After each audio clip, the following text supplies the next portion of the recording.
Well, hello everyone and happy Thursday afternoon. Welcome back to Before the Four. I'm digital host A.J. Wuest, and there was no noon newscast today due to tennis coverage. So you all watching at home are probably wondering what were some of our top stories today, and that is where I come into the picture and talk about today's top stories and also previewing what you guys should all expect in tonight's evening newscast. But without further ado, I think it is time we start talking about today's top stories.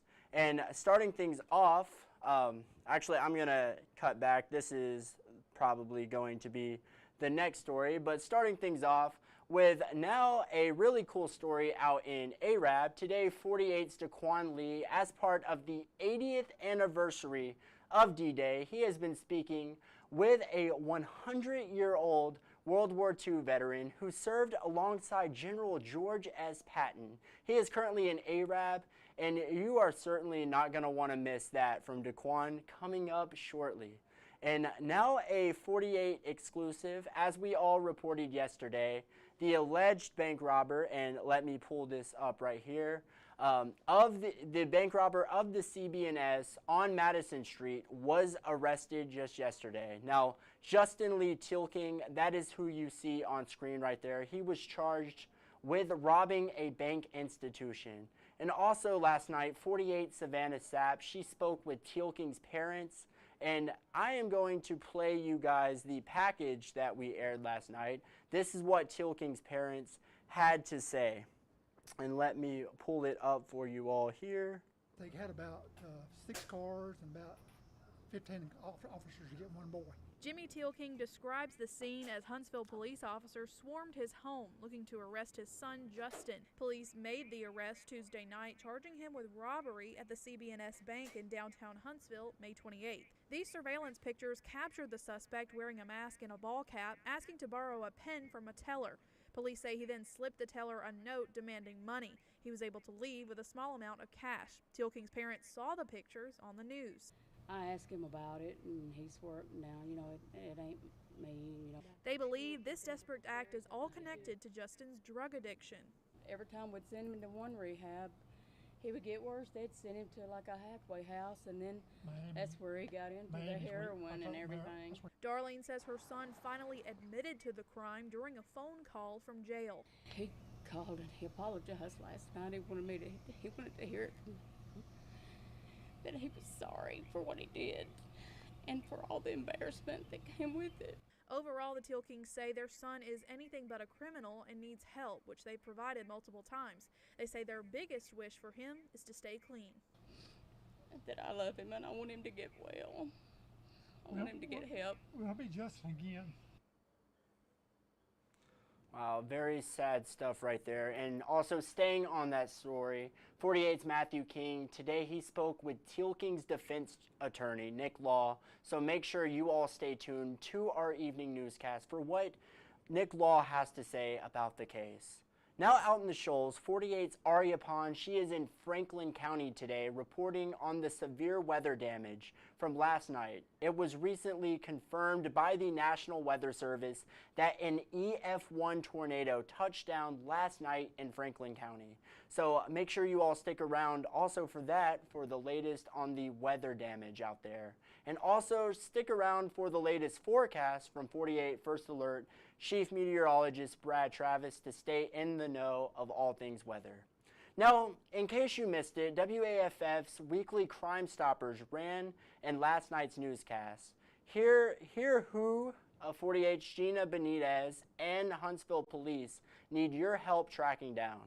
And let me play the Crime Stoppers for you all. 1 second. This week, Huntsville police are looking for a financial fraudster. Police say he didn't actually steal a credit card, but did use the information. Now, if you can identify him, police want to hear from you. This happened back in March at the Target on University Drive. Police say the victim got a notification that her card had been used at Target. However, she still had the card on her. Investigators believe This guy cloned her credit card and then bought several items with it. If you know who he is, police want to hear from you. Huntsville police say Shanika Clay stole and altered a check from an elderly person for financial gain. Chloe Loans is charged with theft of property. Police say she took cash from a Dollar General while she worked there. Investigators say Terry Brooks is wanted for possession of cocaine with intent to distribute. Jordan Blankenship Wheeling is charged with theft by deception, accused of defrauding people who wanted home improvement work done. It's easy to earn up to $1,000 if you recognize any of these people or know where they are. Just call 256-53-CRIME. You can also text or email your tips. For more information, visit the Crime Stoppers link on our website, WAFF.com. Thank you, Gina. Now, like I said earlier, there was no noon today due to NBC's tennis coverage. So here are some of the stories that broke earlier today. And let me pull back up the circle box for you all. Now, this broke earlier today. A Cherokee man with 2 felony warrants led authorities on a chase early this morning yesterday morning that ended with him crashing on Highway 72. Now, according to our news partners at the Times Daily, Nikki Cochran was arrested just before 1 a.m. Wednesday. Cochran has felony warrants from 2017 on charges of possession and making terrorist threats. After the chase, he was charged with attempting to elude, driving with a suspended license, and reckless driving. Now, Sheriff Eric Ballantyne, he says that the chase started shortly after midnight near the Rayo Mart, and this is his picture right here, and that Rayo Mart is on 2nd Street. He says Cochran refused to stop, and the chase increased to about 100 miles per hour.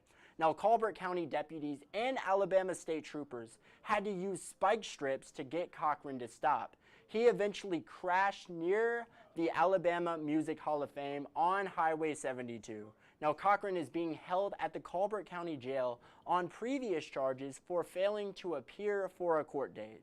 And here is another story. Now, this is a Falkville man. He is facing an additional charge after allegedly firing shots at deputies in a stolen vehicle back in 2023. Now, according to the Morgan County Sheriff's Office, deputies issued a felony grand jury warrant for kidnapping on Eric Scott Thomas of Falkville. Now, the charges stem from an incident on May 8th, 2023. Now, officials said Thomas was identified as the suspect who fired a semi-automatic rifle at deputies. Now, Thomas was located hiding under a residence on Wilson Mountain Road after crashing the vehicle. Thomas was later captured by the K-9 unit and arrested at the scene. Now, according to court documents obtained by WAFF, the kidnapping charge is tied to Thomas carjacking a woman at the start of the car chase. Now, court documents also reveal that Thomas was charged with armed robbery after stealing the woman's 2015 Silver Dodge Dart. Thomas was originally charged with several offenses, including attempted murder, robbery, resisting arrest, and several others. And now Thomas remains in Morgan County Jail. His bond is set at just over $300,000. Crazy story right there. But let's head into sports now. And that is not what I... Anita, if you commented right now, that I greatly appreciate that. But let's head over to this story. Now, this is the Trash Pandas. Now, in sports, the Rocket City Trash Pandas have been in town this week facing off against the Chattanooga Lookouts. The Pandas took the first game of the homestand with the 5-3 win. However, they fell short last night, 3-6. Tonight, in the third game of the series, the Pandas are hosting a cat rescue night with a little bring your cat to the ballpark at Toyota Field tonight. So if you have a little fur ball at home, tonight would be the night to take them out to the ball game. And you know, speaking of cats, we love cats here at WAFF, we really do. Here's an interesting package I saw today from NBC of different cats named after drugs. Let's watch. These are some of the photos posted by Marshall County Animal Care and Control, naming kittens after known drug names. The pictures were posted again by another Facebook user questioning why the animals were named after drugs. Ariel Darnell read the original post. My mind was absolutely just blown. I don't know who. Those poor little kittens just deserve way better names than that. To get more context about issues that rescue groups face with animal adoptions, we spoke to the McGangsters. They feed, spade, and neuter feral and stray cats and say with the warmer winter, there's been an influx of kittens, and now they're at full capacity. We just had 2 or 3 fosters a couple of years ago, and now we're up to over 10 because the need is there. And we will take cats and kittens if we've got room for them, but right now we have no room at all. To clarify, the McGangsters have no connection to Marshall County Animal Care and Control. They say right now they're struggling to find people to adopt the kittens they care for. We get requests daily about cats and kittens in need, and we can't take any more. We need more people to help us by helping the cats themselves. Darnell is nervous that this post brought a negative focus to the kittens, which she hopes doesn't impact their own adoption journeys. With the names that they had, it may have got the wrong type of attention. That kind of worried me a little bit. All right. Now in state news, our buddies down there in Birmingham recently reported on a new law that just went into effect that would require schools to post the curriculum for each classroom online. And let's check that out. I'll pull it up for you all right here.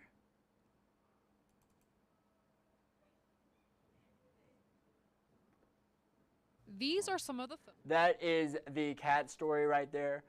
For some reason, this video is not wanting to play right now, and this is very unfortunate, but Birmingham now has a new law that they have recently passed, and it requires schools to post the curriculum for each classroom online so that parents can see their grades. And for more information on that story, you can go to WBRC.com. They have that story there, but this is very tragic. I wanted to play you all this video, but you know, it is all good. Actually, I think here it is, actually right here. So the requirement of the law is that school boards place the information on curriculum for each school grade at their school on their school website. The new law, sponsored by Senator Greg Reed, is aimed at providing parents more access to what their kids are learning in school, but some education advocates point out challenges. As we all know, we live in Alabama. Everybody doesn't have the same internet access. Birmingham AFT President Richard Franklin isn't confident the bill is helpful. The legislators have to understand that's putting more work on the teacher. The curriculum and the standards are determined by the state. The feedback I got when I talked with superintendents was very positive. They said the more information we can provide to parents, the more engaged we see our parents, and the more involved parents are in their children's education, the better it is for all of us. The law requires schools to allow parents to give feedback. They'll post it, and then I guess you're going to make the parents who disagree with these standards that the state approves, you're actually putting a teacher in a bad situation, because they're here to just teach, and they don't get a chance to determine what the standards are. But in this law, we did not require them to do anything other than to respond via email or phone. If the parent wanted to have more information, then they could schedule a meeting to where they could meet with the teacher at a regular work session of the school board. Teachers want parents to be involved. They want them to understand what their kids are learning. And the feedback we've gotten is very positive.